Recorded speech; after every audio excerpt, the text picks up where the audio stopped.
right, everybody, thanks for coming tonight.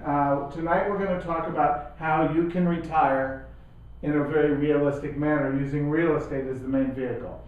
So the first thing I want to say is that the current reality for most urban Americans, that means people living in the city, is that they're struggling to pay their bills. They really can't save enough to make any real difference. They might save a couple hundred a month, but that's never going to add up to enough to retire.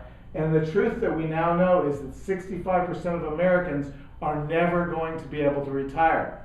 So what can we do about that? First, let me talk about the three main reasons that people struggle financially. The first one is that they have too much debt. A lot of people are walking around with credit card debt and it's choking them, okay? The next one is they can't save enough money to make a real difference, like I said a moment before. And they're financially illiterate. They don't understand how money works. And so hopefully I'm going to be able to help you solve these problems, or at least get a start here tonight with this presentation. Okay, so here's what we're going to find out is if you can save enough. And so the first thing is, let's pretend that you're going to save $100 a month, and we're going to get a 6% return compounded on that investment. So how much money will that add up to? After 15 years, it's going to be almost $28,000. After 20 years, it's going to be about $44,000. After 25 years, it's going to be 65 and change. And after 30 years of saving, you're going to have almost $95,000. So the question I have for you is, how long can you retire on $95,000?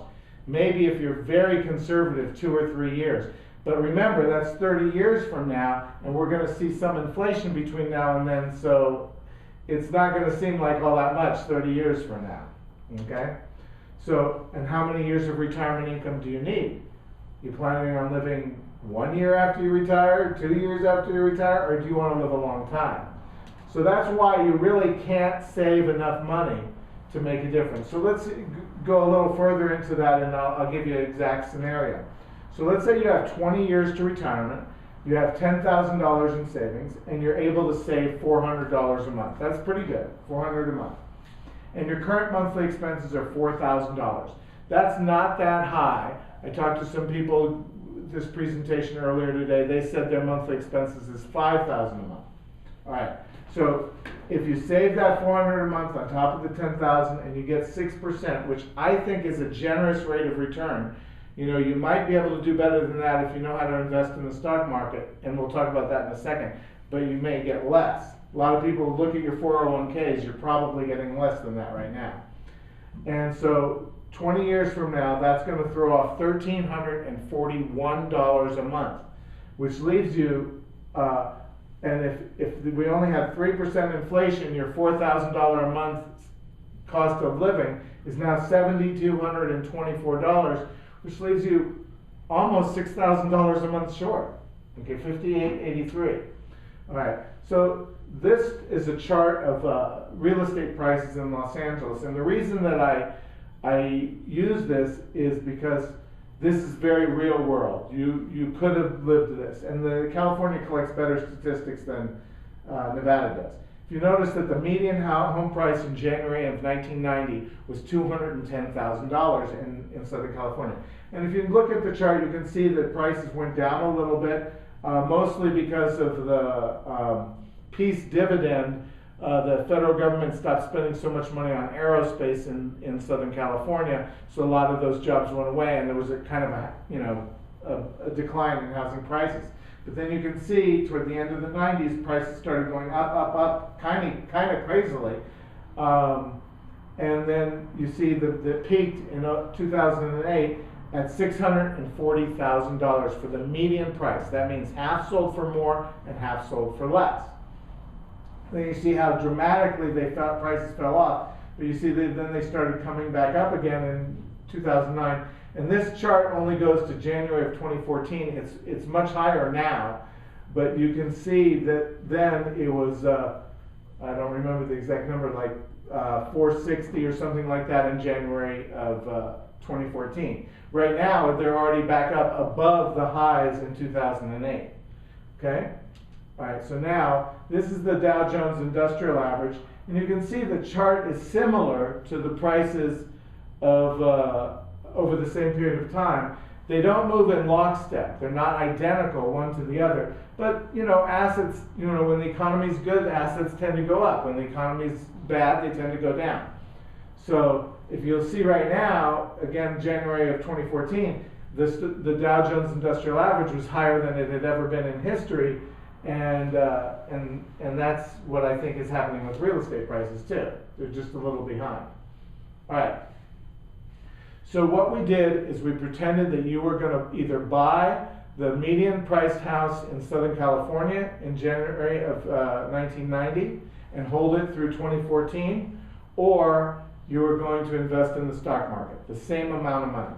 And it turns out that you needed $12,615.78 to buy a $200,000 house using an FHA loan. All right, so you see with the Dow, that same money went up to $81,596. That's pretty good rate of return. It's 21.87% per year, or compounded only 1.82, with a total return of just under $70,000, just under $69,000. That's good on a $12,000 investment, but real estate smokes the Dow. If you'll notice, the real estate, your total return is $273,000, which is 4 times as high as you would have gotten if you had the money in the Dow.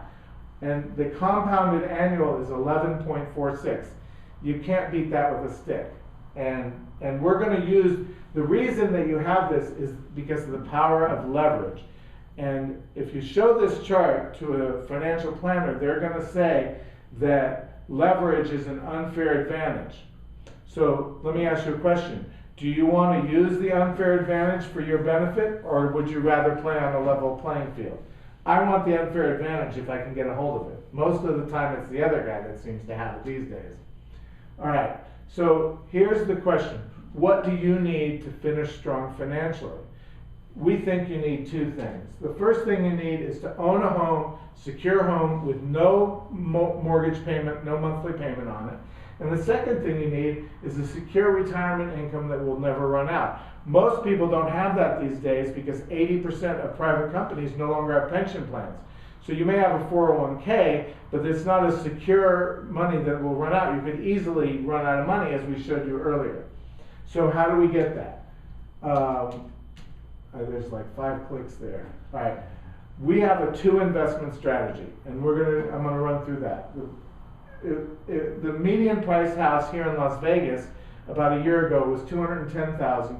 So I pretended you bought that with FHA with a $202,000 mortgage on it, okay? And then your total expense with mortgage, taxes, insurance, and mortgage insurance.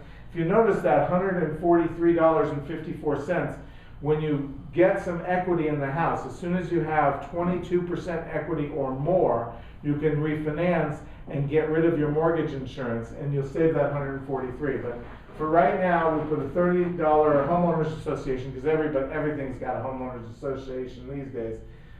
So you $1,374 total payment to own this house, $210,000 house.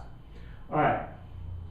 With this chart, this is what happens to your equity.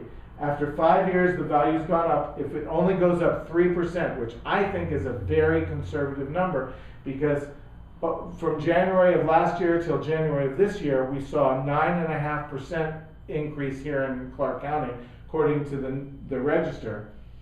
And so 3% is very conservative. I think it's going to be more. But see, the value went up to $249,414, and your loan balance, you paid it down, and now you have $58,000 in equity after 5 years. Can you get $58,000 in equity saving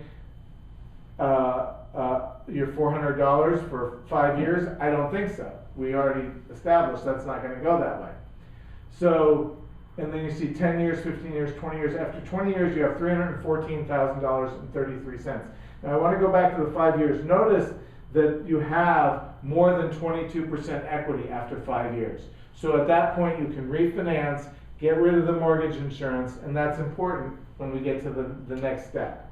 Okay? But before I show you that, here's the total return was 695%. And notice during the first 5 years of owning this house, since you had relatively low equity to start, your compounded growth rate was 47.3% per year. That's pretty good.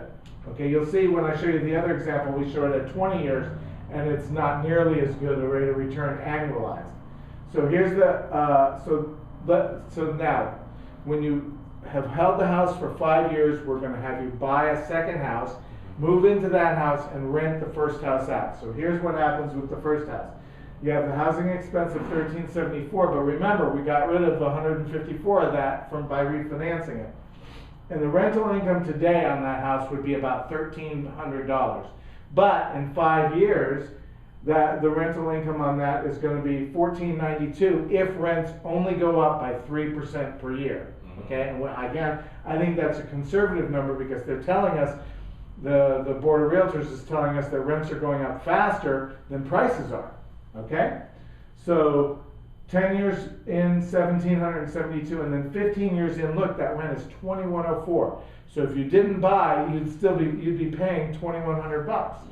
But so you're going to have some cash flow coming off, and it's going to be an increasing cash flow every year. You're going to have $50 more, $100 more, something like that each year. And you take that money, you pay that mortgage down as fast as you can, so that 20 years in or so, you have a free and clear house. All right? So now here's investment number 2, the house that you went and bought. Now we're not going to tell you to go buy a bigger, nicer house. We're saying buy a house that's more or less equivalent. So we use the exact same price that we projected the house would be at in 5 years, $249,414. That's the same value, okay? Down payment $8,700, mortgage $240,000 with a 30-year term on it. And here's your monthly payment. The total is $1,615.74. Now you'll notice that's a little less than $300 more than the other house. But we're projecting that over 5 years your income is going to go up. You know, minimum wage is going to go up. Your salary is going to be higher. You're going to be able to handle that. If you have trouble, you can take some of the positive cash flow from the other property, the rental property, to help you pay that. But hopefully you won't have to, because we want you to pay that mortgage down. All right? Now, here's the scenario of investment number 2. If you notice, after 20 years, you have $338,000 in equity. Now, I wrote reverse mortgage year there because each of you is a different age.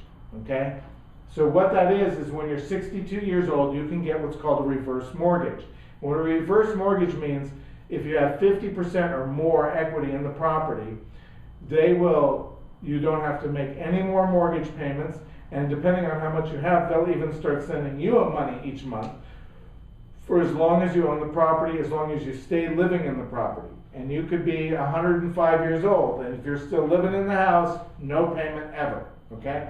If you move out to go to like a nursing home or something like that, then you can be out for up to 1 year before they call the note due. That means you have to pay them. If they call the note due, you have 60 days to pay the note, and if you owe more than the house is worth, then you just let them take the house, because they can't come after any of your other assets, right? Even when you die, if you die or move out or whatever, they can't come after any of your other assets. But if you have some equity, let's say at that point, the house, you owe $800,000, but the house is worth $1 million. At that point, your heirs can sell the house and put that $200,000 into your estate. Okay, so I didn't put the year because I don't know what that's going to be for each person. Okay, so here's what you get. Now notice you had a total return on over 20 years of $329,000 or 3,777%, but annualized it's only 19.91. And you notice that's a lot less than you had after 5 years on the first investment. That's because as the years go by, you're compounding on a much larger amount, so the annualized amount shrinks. And I'm gonna talk about that just a little more in one moment. So notice, these are very conservative projections, but 25 years from now, we're projecting you're gonna have almost $750,000 in equity in these 2 properties. That's if you only buy 2. Okay? That's money that you will never have, and you're gonna have no housing payment, and you're gonna have a rental house that's throwing off a couple $1,000s or more a month, helping you to retire. So that's a lot better position than you're in right now. So here's the path to break your chains. And I want to emphasize this point. The reason why I say breaking chains is because if you have a job, you have to get up every morning and go to that job. You don't really have much choice. In a way, it's like you're chained to the job, like a slave is, it literally, because you don't have any way to pay your bills. We want to find a way to replace your income so that you can be free to retire. And we use several strategies here. We can use mortgage planning, which means we're going to tell you when you should or shouldn't refinance, okay? Or maybe you should borrow more to buy more property or whatever. We're going to help you plan that. We're going to help you try to reduce your debt. If you have credit card debt or something like that, we're going to help you plan to reduce that debt as quickly as you can, okay? Or the way that's going to be best for you financially anyway. We're going to try and help you increase your savings, and your savings may be in a savings account or it may be equity in a property. We're going to help you decide what's the best way. We're going to help you maximize your cash flow from the property, and we're going to help you maximize the rate of return. Remember, a moment ago I just showed how the annualized rate of return was so much lower on the 20 years. If you had sold the property after 7 or 8 years and bought 2 properties with that, with as small a down payment as you could, okay, and then held those for 7 or 8 years and sold those and bought more or refinanced or whatever, we're going to help you figure that out. Your annualized rate of return, we're going to keep it as high as possible. Okay, until it's time to cash out, when you want to later you're going to want to maximize cash flow rather than rate of return when you're older. Okay, and so we have a lot of different investment strategies. Here's one. This is a tax. We also help with tax strategies, and here's one that we help our clients with. You should consult your tax professional about this, but if you sell a like-kind property, like let's say you lived in the house for 5 years, then you rented it out for 2 years, and then you sold it, and then you take that equity and you buy another property or 2 properties or whatever, that's called a like-kind exchange, because you're taking investment property, buying investment property. Okay. You can use a thing called a 1031 tax-deferred exchange, where you don't have to pay any tax on the capital gains, and you can defer taxes until you die. But wait, it gets better. Your estate your heirs inherit that money at what's called a stepped-up basis, the way the law is written today. They inherit at what the values are at that time, and so they can do that whole same thing for the rest of their lives, and their kids inherit again at the new stepped-up basis, and no one ever pays any taxes. Okay, so it's pretty good. So we're going to use these strategies to help you break the chains of your financial obligations. So if you have any questions or concerns, you can talk to me. My name is Bruce Roth. I'm a realtor. I have a degree in business and another in real estate. And my phone number is 702-277-1303. And my email, it's very hard, it's lasvegasbruce@gmail.com. So please call me, write me. I'd be glad to serve you or anyone you know. Thank you, good luck, and God bless.